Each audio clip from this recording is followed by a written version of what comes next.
बिस्मिल्लाहिर्रहमानिर्रहीम। अस्सलाम वालेकुम नाज़रीन, मैं हूं आपका मेज़बान मोहम्मद जुनैद आज़म। आप देख रहे हैं हमारा यूट्यूब चैनल अपनी दुनिया टीवी। नाज़रीन ग्रामी, अफगानिस्तान में तालिबान के कब्जे के बाद, अमेरिकन इनखला के बाद दुनिया के हालात तेजी से बदल रहे हैं। दुनिया स्पेशली पाकिस्तान के गिर्द घेरा तंग किए हुए है। मुख्तलिफ हरबे इस्तेमाल किए जा रहे हैं पाकिस्तान को जेर करने के लिए, क्योंकि पाकिस्तान वो पहला मुल्क है जिसने अफगानिस्तान में अमन की बात की और अफगानिस्तान में अमन लाने के लिए कोशिशें की, और अभी तक हम अपनी इस बात पर कायम हैं। इमरान खान ने एब्सोल्युटली नॉट कहा और उसी एब्सोल्युटली नॉट की वजह से पाकिस्तान मुख्तलिफ मुश्किलात में घिर रहा है। इसी हवाले से विफाकी वजीर इत्तलात फवाद चौधरी का कहना है कि न्यूजीलैंड और इंग्लैंड का पाकिस्तान का दौरा ना करना हाइब्रिड वार के साथ जुड़ा हुआ है, और अगर आप एब्सोल्युटली नॉट कहेंगे तो फिर कीमत है जो आपको अदा करनी पड़ती है। लिहाजा सर ऊंचा रखना है तो इसकी कीमत भी है। साथ में उन्होंने बताया कि उज़्बेकिस्तान का बिजनेस वीजा लिस्ट में शामिल किया जा रहा है। कराची से ताशकंद तक बरास्ता मजार शरीफ ट्रेन चलाना चाहते हैं। इलेक्शन से पहले इलेक्शन इस्लाहात करानी पड़ेंगी। अपोजिशन को बैठने का कह रहे हैं, मगर अपोजिशन बैठेगी नहीं। अपोजिशन वही रोला डाल रही है जनाब कि ये मशीन ला रहे हैं और ये इलेक्शन पर डाका डालना चाहते हैं। अब जब कहा गया है कि इस मशीन का इंटरनेट से कोई ताल्लुक नहीं है, इसको हैक नहीं किया जा सकता, ये एक फिर इलेक्शन करवाने का पहला स्टेप है, इस पर सारे अगर बैठकर बात करेंगे तो पाकिस्तान में फेयर इलेक्शन हो सकते हैं। मगर अपोजिशन बैठने को तैयार नहीं है, क्योंकि जिन्होंने वोट चोरी करने हैं वो इसके खिलाफ है। हुकूमत चाहती है कि फेयर इलेक्शन हो, मगर अपोजिशन रास्ते की दीवार बनी हुई है। नाज़रीन ग्रामी, फवाद चौधरी कहते हैं कि न्यूजीलैंड और इंग्लैंड का पाकिस्तान का दौरा ना करना हाइब्रिड वार के साथ जुड़ा हुआ है। मेरी राय यहां ज्यादातर अफराद की राय से मुख्तलिफ है, चुनाचे इसका गैर मकबूल होना खारिज अज इम्कान नहीं। अफगानिस्तान में पेश आने वाले वाकयात और तालिबान का इक्तदार पर काबिज होना पहले से ही अमेरिका के साथ तयशुदा मंसूबा था, बिल्कुल वैसा ही जैसा 9/11 का मंसूबा कहीं पहले सालों पहले बनाया गया था।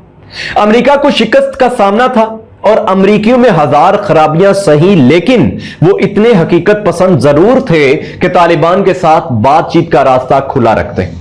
इस तमाम कोशिश का बुनियादी हदफ सियासी इस्लाम को फरोग पाने से रोकना था। मैंने ये बात आपको पहले भी बताई है और दोबारा भी बताऊंगा कि अमेरिका किसी हकीकी दुश्मन के बगैर नहीं चल सकता। नाज़रीन, 1991 में सोवियत यूनियन के इन्हदाम के बाद वो दुनिया की वाहिद सुपर पावर बन गया था। तन्हाई का बोझ बर्दाश्त न करते हुए एक दुश्मन को इजाद करने का फैसला कर लिया। यह दुश्मन मुसलमान और इस्लामी दुनिया थी।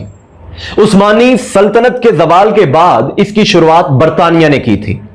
उन्होंने तहैया किया था कि वो आइंदा कभी सियासी इस्लाम को सर नहीं उठाने देंगे। अमेरिकन इंटरप्राइज इंस्टीट्यूट ने एक स्ट्रेटेजिक रिपोर्ट लिखी थी जिसमें वो पॉलिसियां तय की गई थी जो अमेरिका को 21वीं सदी में आलमी गुलबा हासिल करने का मौका देंगी। इस रिपोर्ट का उन्वान नई अमेरिकी सदी का मंसूबा है। नाज़रीन, ये कहने की जरूरत नहीं कि यह रिपोर्ट ऐसे इकदामात का अहाता करती है कि जो अमेरिका की बालातर हैसियत यकीनी बनाएंगे। इसका मतलब 21वीं सदी में आलमी सतह पर अमेरिका की खुली बालादस्ती कायम करना थी। इसके लिए फाल जवाब दरकार था, जो 11 सितंबर के वाकयात के साथ उन्हें मिल गया। कहा जा सकता है कि 11 सितंबर के तबाहकुन हमले बहुत जचे तुले और तयशुदा मंसूबे के तहत करवाए गए थे। इसी तरह अमेरिका ने दहशतगर्दी की जंग शुरू करते हुए अपने तस्वीराती मकासद हासिल करने के लिए कमजोर और डगमगाता हुआ अफगानिस्तान मुल्क चुना। यह उनके लिए बेहतरीन ठिकाना हो सकता था, क्योंकि इसकी फौज बराए नाम थी। लेकिन अमेरिका भूल गया कि अफगानिस्तान अपनी आजादी का तहफ्फुज करने का तारीखी जज्बा रखता है। जिस मुल्क यानी कि अफगानिस्तान में अमेरिका ने अपना पांव रखा, उसे एशिया का दिल करार दिया। तालिबान 11 सितंबर से पहले वजूद में आ चुके थे।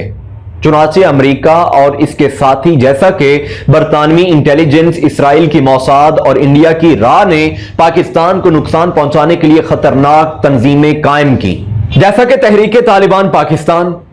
इनकी कार्रवाइयों के नतीजे में कमोबेश 2 लाख पाकिस्तानी अपनी जानों से हाथ धो बैठे। اور بہت بڑی تعداد میں معذور اور زخمی ہو گئے۔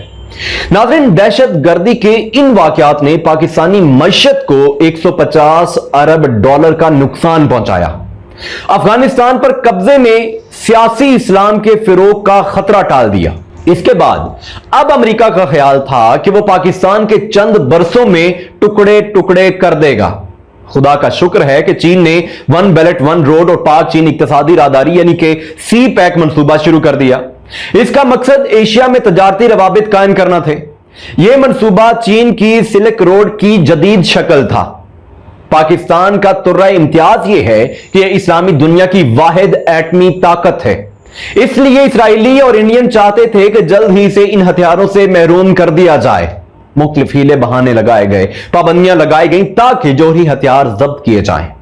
صورتحال کا درست اندازہ لگاتے ہوئے 2008 تک ISI نے یہ عزائم ناکام بنانے کے لیے حکمت عملی بنانا شروع کر دی۔ اس وقت چین نے گوادر بندرگاہ اور سی پیک کی تعمیر شروع کر دی تھی۔ اب ناظرین، امریکی، برطانوی اور اسرائیلی انٹیلیجنس ایجنسیوں کا پاکستان کو ٹکڑے ٹکڑے کرنے کا منصوبہ کھٹائی میں پڑ گیا۔ اس دوران طالبان بھی زور پکڑتے گئے اور سلطنتوں کے قبرستان میں مدفون افراد کی تعداد بڑھنے لگی۔ ناظرین، اب اس میں امریکی اور نیٹو بھی شامل تھے۔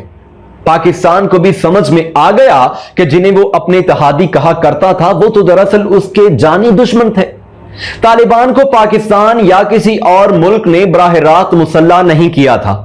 انہوں نے شاندار گوریلا جنگ لڑی۔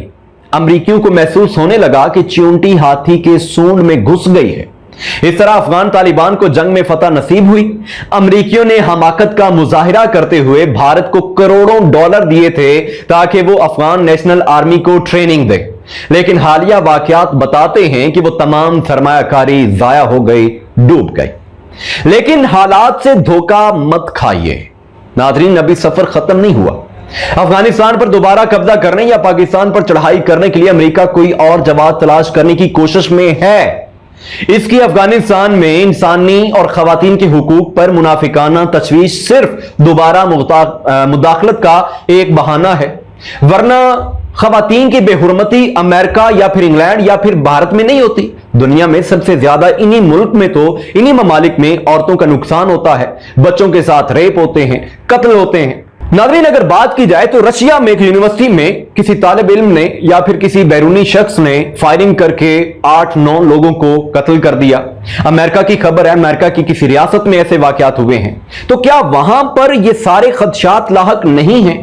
صرف اسلام میں یا پھر مسلمانوں کے ملک میں اگر ایسا کچھ ہو جاتا ہے تو یہ ہائپ کریٹ کر لیتے ہیں صرف اور صرف بہانہ بنانے کے لیے، اور بہانہ بنا کر اسی بہانے کی آڑ میں یہاں پر آ کے قدم جمانا چاہتے ہیں۔ ناظرین، یہ تشویش اس وقت کہاں تھی امریکہ کی جب امریکی اور نیٹو فورسز افغان عورتوں اور بچوں کو قتل کرنے میں مصروف تھے۔ مجھے امید ہے کہ پاکستان اس حماقت کو بھانپ لے گا، بلکہ بھانپ چکا ہے۔ امریکہ اور اس کے اتحادی ہٹلر کی طرح کے جھوٹے ہتھ کنڈوں کے ماہر ہو چکے ہیں۔ ہمارے سامنے اس وقت ایک تاریخی لمحہ ہے، خاص طور پر اگر اسلامی امارات افغانستان ایک حقیقی معنوں میں اسلامی حکومت بن کر ابھرنے میں کامیاب ہو گئی، اس سے عالمی نظام بدلنا شروع ہو جائے گا۔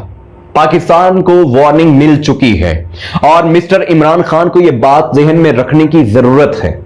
علامہ اقبال نے خبردار کیا تھا کہ مغربی سرمایہ دارانہ نظام کو حقیقی خطرہ اشراکیت یا خود سے نہیں بلکہ سیاسی اسلام سے ہے۔ علامہ صاحب درست ہے، وہ لمحہ آ چکا ہے۔ اب یہ مسلمانوں اور ان کی حکومتوں پر منحصر ہے کہ وہ سامنے آنے والے مواقع کو ضائع نہ ہونے دیں۔ اللہ کریم ہمارے حال پر رحم فرمائے۔ اب تک کی ویڈیو کے لیے اتنا ہی۔ مزید اپڈیٹس کے لیے آپ ہمارے چینل کو سبسکرائب کریں، بیل آئیکن کو دبائیں تاکہ ہماری ہر آنے والی ویڈیو کا نوٹیفیکیشن آپ کو ملے۔ کامنٹ سیکشن میں اپنی قیمتی رائے سے ضرور آگاہ کیجیے گا۔ دعا میں یاد رکھیے گا۔ پاکستان پائندہ باد، پاک فوج زندہ باد۔ اللہ حافظ۔